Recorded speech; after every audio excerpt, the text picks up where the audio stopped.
Hello everyone, I am Smita and today I am here with my new video which is about wedding food या catering in wedding. हम सबको पता है कि Indian weddings are about back to back ceremonies and variety of food. तो food एक बहुत important part play करता है, बहुत ही इंपॉर्टेंट रोल प्ले करता है और ये होस्ट के लिए बहुत चैलेंजिंग होता है कि कैसे हम ऐसा फूड सर्व करें जो कि सबको अच्छा लगे, सारी एज ग्रुप को वो पसंद आए, और केटर से कैसे डील करनी है, वेन्यूज़ या होटल से कैसे डील करनी है, कैसे हम नेगोशिएट कर सकते हैं, and what all are the cuisines that we can have in our wedding. तो आज का ये वीडियो उसी पे बेस्ड है. हम एक एक करके सारे टॉपिक कवर करते हैं.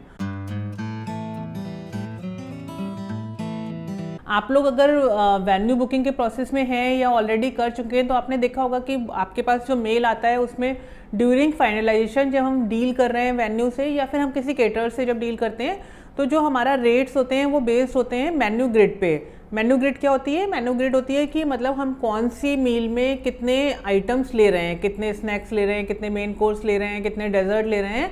तो वो एक मेन्यू ग्रिड होती है जिसमें नंबर ऑफ आइटम्स डिसाइड होते हैं और उस पर बेस्ड होता है हमारा कॉस्टिंग. जैसे आप ये देख सकते हैं, ये एक मेन्यू ग्रिड आई हुई है होटल से. तो ये मेन्यू ग्रिड उन्होंने दिया है जब वो हम अपनी कॉस्टिंग शेयर कर रहे हैं. तो उसमें क्या है, इन्होंने दो मेन्यू अटैच कर रखे हैं. एक प्रीमियम मेन्यू भेज रखा है, एक रॉयल मेन्यू भेज रखा है. प्रीमियम मेन्यू की कॉस्टिंग कुछ कम होगी और रॉयल मेन्यू की कॉस्टिंग ज़्यादा होगी. इसमें इन्होंने ये दे रखा है कि दोनों मेन्यू में नंबर ऑफ स्नैक्स कितने होंगे. एक में उन्होंने दे रखा है 8 स्नैक्स हैं, एक में उन्होंने दे रखा है 10 स्नैक्स है. ऐसे ही soup, salad, yogurt, main course, दाल, सबकी इन्होंने क्वांटिटी लिखी हुई है कि कितने कितने होंगे. तो आपका इन दोनों में उसी का डिफरेंस है, ठीक है ना. तो इसीलिए कॉस्टिंग में डिफरेंस होता है. प्रीमियम मेन्यू कम होगा, रॉयल मेन्यू ज़्यादा होगा. इसी तरह इन्होंने प्रपोज नॉनवेज ग्रिड भेज रखी है जिसमें कि ये बताया हुआ है कि 4+4 मतलब 4 वेज और 4 नॉन वेज, 5+5 मतलब 5 वेज और नॉन वेज. इसी तरह नॉनवेज मेन्यू की दोनों ग्रिड दे रखी है, प्रीमियम की और रॉयल मेन्यू की. और फिर उन्होंने ये हाई टी का भी दे रखा है. अगर आप हाई टी लेते हो तो उसमें भी उनके दो पैकेज हैं. आप पैकेज 1 या पैकेज 2 ले सकते हो. पैकेज 1 में कुछ कम है स्नैक्स और पैकेज 2 में ज़्यादा है स्नैक और डेजर्ट दोनों. तो इस तरह से ये लोग हमें ऑप्शन देते हैं कि हमें एज पर बजट कौन सा मेन्यू चूज़ करना है. तो पहले हमें ये सिलेक्ट करके बताना होता है कि हमें कौन से इवेंट में कौन सा मेन्यू लेना है. उसी पे बेस फिर वो कॉस्टिंग शेयर करते हैं. तो ये कैसे आप डिसाइड करेंगे ये भी देख लेते हैं. अगर हम डेस्टिनेशन वेडिंग की बात कर रहे हैं तो उसमें आपका इतने मील्स तो होते ही हैं. डे 1 आप मान लीजिए लंच होगा आपका, हाई टी होगा, डिनर होगा. डे 2 फिर आपका breakfast, lunch, high tea, dinner, और डे 3 का ब्रेकफास्ट. तो ये सारी मील्स हमें प्लान करनी है अगर हम डेस्टिनेशन वेडिंग में जा रहे हैं तो. और ब्रेकफास्ट जो होगा वो ऑलरेडी उनका एक फिक्स्ड मेन्यू या वो बना होता है क्योंकि वो उनके रेस्टोरेंट में ही होता है ज़्यादातर. तो उसमें ज़्यादा हमें कुछ नहीं डिस्कस करना होता है. बट अगर लंच है तो हम फिर इस तरह से इसको प्लान कर सकते हैं कि डे 1 का लंच हम थोड़ा लाइट ले सकते हैं. हम उनको बोल सकते हैं कि आप हमें एक वर्किंग लंच दे दो. उसमें हमारी रिक्वायरमेंट सिर्फ इतनी सी रहेगी कि आप हमें सैलड दे दो, कर्ड दे दो, 2-3 मेन कोर्स दे दो, एक दाल दे दो, राइस दे दो, इंडियन ब्रेड्स दे दो, 2 डेजर्ट दे दो. या फिर आपके मेजर गेस्ट जहाँ से आ रहे हैं कोई पर्टिकुलर कुजीन लेना चाहते हैं तो आप वो भी डे 1 वर्किंग लंच में ले सकते हैं. इसके बाद आ रहा है डे 1 में हाई टी. डे 1 में हाई टी इसलिए इंपॉर्टेंट हो जाती है कि आपका गेस्ट के अराइवल अलग अलग टाइम पे अगर होना है तो मान लीजिए लंच अगर ओवर हो गया है और गेस्ट आपके 4 o'clock के बाद आ रहे हैं, 4 o'clock 5 o'clock, तो हम लोग को लगता है कि अगर गेस्ट आ रहे हैं तो उस टाइम हम उन्हें कुछ ऑफर कर सके. तो इसलिए हाई टी इंपॉर्टेंट हो जाती है डे 1. और इसका टाइम हम मोस्टली 4 to 6 या 4:30 to 6:30 ऐसे रख लेते हैं. और इसमें फिर आप नेगोशिएट कैसे कर सकते हैं कि आप हाई टी होटल से या केटर जिससे भी डील कर रहे हैं तो मेन्यू 1 में इन्होंने 4 स्नैक्स दे रखे हैं, मेन्यू 2 में 6 दे रखे हैं. तो आप मेन्यू 1 फाइनल कर सकते हैं, उसमें 4 की जगह 5 कर सकते हैं. डेजर्ट एक बढ़ा सकते हैं या फिर डेजर्ट 2 ही रहने दीजिए, लाइव स्टेशन एक इसमें कर लीजिए. तो ये एक तरह से आपका नेगोशिएशन होगा कि आप इसी कॉस्ट में आइटम्स बढ़ा देना है अगर वो कॉस्ट नहीं कम कर रहे हैं तो. आपने डे 1 आपका वर्किंग लंच हो गया, हाई टी हो गई जो हमें रखना है. इसके बाद आपका डिनर जो कि इवेंट डिनर होगा मोस्टली आपका संगीत या सगन का, वो आपको ऊपर जो मेन्यू दिए हैं प्रीमियम या रॉयल उनमें से चूज़ करना पड़ेगा. उसमें भी आप रेट्स में पहले नेगोशिएट करेंगे जितना हो सकता है. और जब अगर रेट्स में अब वो नेगोशिएट नहीं कर रहे हैं तो try to customise the menu. थोड़ा बहुत अगर आप अपने अकॉर्डिंग आइटम बढ़वाना चाहते हैं, कुछ ऐड ऑन कराना चाहते हैं जो आपको कम लग रहा है तो वो हो सकता है ड्यूरिंग बुकिंग. सेम आपका डे 2 में आपका ब्रेकफास्ट वो प्री डिसाइडेड होता है मोस्टली. फिर आपका लंच, इसमें लंच में अगर आप हल्दी इवेंट या मेहंदी इवेंट कुछ कर रहे हैं तो फिर अगेन ये आपका वर्किंग तो नहीं आएगा, वर्किंग और प्रीमियम मेन्यू के बीच का कुछ आ सकता है। तो इसमें आप ऐसा कर सकते हैं, जो आपने वर्किंग मेन्यू लिया था उसमें सारी डिशेस चेंज कर दीजिए और कुछ स्नैक्स ऐड कर दीजिए। तो वो भी आप उनसे बोल सकते हो कि उसमें भी मुझे इतना हैवी नहीं चाहिए कि प्रीमियम और रॉयल पे जाएं, इसमें भी हमें वर्किंग में बस थोड़ा सा आप स्नैक्स और बेवरेजेस ऐड करके उसको हल्दी इवेंट में ले सकते हैं। क्योंकि आजकल बहुत लोग आपको इतना हैवी मील अवॉइड करते हैं और आपका जो मेन इवेंट्स हैं, इवनिंग है, डिनर है, उसमें तो आपको सारा कुछ चाहिए। तो लंच में ट्राई टू स्किप आपका जो बहुत सारे स्टार्टर्स या लाइव स्टेशंस ये सब मत लीजिए। तो आपको मोस्टली हाई टी दोनों दिन लेना पड़ता है, बट फिर भी डे 2 का high tea it's very much depend on your मुहूर्त कि आपका वेडिंग का क्या टाइम है, कैसे हो रहा है, तो उसी तरह से फिर आप डिसाइड करेंगे। फिर डिनर, इसमें आप रॉयल ले सकते हैं। वेडिंग में तो आपको एक टॉप मोस्ट मेन्यू ही चाहिए होता है। अब कितना आप उसको नेगोशिएट कर सकते हैं वो आपके ऊपर है। इसमें चाहिए तो हमको सारी चीज़ें, हमको लाइव स्टेशंस भी चाहिए, चाट भी चाहिए और स्टार्टर्स भी चाहिए, बेवरेजेस भी चाहिए, सब कुछ चाहिए। तो वो सारा आप ऐड करा के, और कितना क्या कॉस्टिंग में क्या नेगोशिएट होता है, ये बहुत कुछ डिपेंड करता है कि आपके इवेंट में नंबर ऑफ पैक्स कितने हैं मेन इवेंट में, तो उसके अकॉर्डिंग नेगोशिएशन का स्कोप होता है। जितने ज़्यादा लोग होंगे अगर आपका मेन इवेंट में, तो उतना पर हेड वाला रेट वो थोड़ा सा नेगोशिएट कर लेते हैं, क्योंकि उनको तो ओवरऑल रेवेन्यू या ओवरऑल मार्जिन से फ़र्क पड़ता है। तो ये तो हो गया आपका मेन्यू ग्रिड, जो आपको फाइनल करना है जब आप बुकिंग कर रहे हो, आप होटल बुक कर रहे हो या केटर बुक कर रहे हो।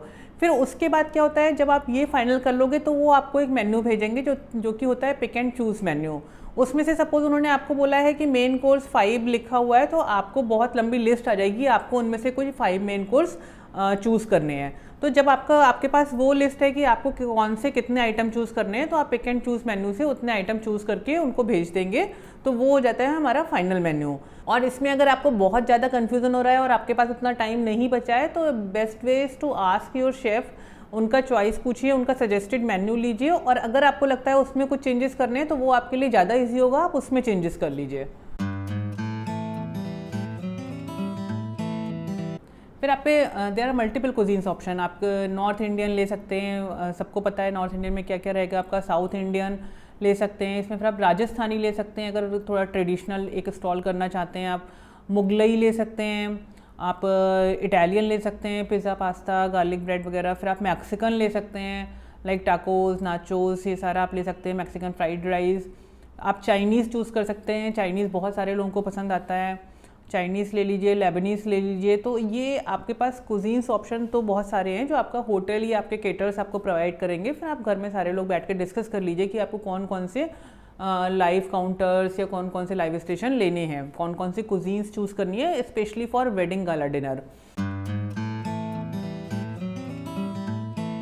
और कुछ चीज़ों का आपको बहुत ध्यान रखना है, जब आपके पास मेल आएगा होटल से या केटरर्स कोई भी डॉक्यूमेंट आपको दे रहा है, तो उसमें बहुत बार आपका सर्विंग टाइम लिखा होता है स्नैक्स का या आपके लाइव स्टेशंस का। तो go through it very carefully, कि अगर आपको लगता है कि वो टाइम लिखा है, कहीं पे लिखा होता है 90 मिनट्स, कहीं लिखा होता है आपका 60 मिनट्स, तो वो आप अपने अकॉर्डिंग चेक कर लो। अगर आपको लगता है इतना सफिशिएंट टाइम नहीं है या आपके गेस्ट और एक्सपेक्ट करेंगे, तो आप उसी टाइम उसको नेगोशिएट कर सकते हो और वो टाइम थोड़ा सा एक्सटेंड कर सकते हो।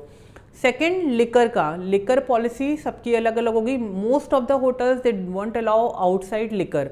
ज़्यादातर होटल्स आपको ऐसे ही मिलेंगे जो बाहर से लिकर नहीं अलाउ करेंगे, आपको उन्हीं का लिकर लेना पड़ेगा। एंड देन फूड टेस्टिंग, आप फाइनल कर लीजिए, बुकिंग कर लीजिए। मैं ये नहीं कह रही हूँ कि आप फूड टेस्टिंग के बिना बुक मत करिए, क्योंकि फिर आपका हो सकता है कि अभी सीज़न नहीं चल रहा है, तो अभी उनके पास कोई ऐसा इवेंट नहीं आ रहा है, तो आप बुक करने के बाद भी फूड टेस्टिंग कर सकते हैं। और जहाँ पे आपको कुछ कंप्लेन है या आपको लग रहा है ठीक नहीं है, आप उसको अपने इवेंट के लिए कस्टमाइज़ करा लीजिए, क्योंकि हर केटरर्स, हर होटल्स, बहुत सारी जगह से लोग आ रहे हैं, बहुत सारे लोगों के इवेंट्स कर रहे हैं।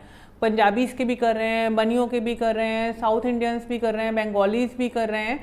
तो वो लोग भी टेस्ट कस्टमाइज़ करना बहुत अच्छे से जानते हैं। जब आप अपनी प्रायोरिटी बताएंगे तो वो उस तरह से कस्टमाइज़ करेंगे। तो एक बार उनका फूड टेस्ट करके और इवेंट से पहले कभी भी कर लीजिए और उनको इंस्ट्रक्शन दे सकते हैं।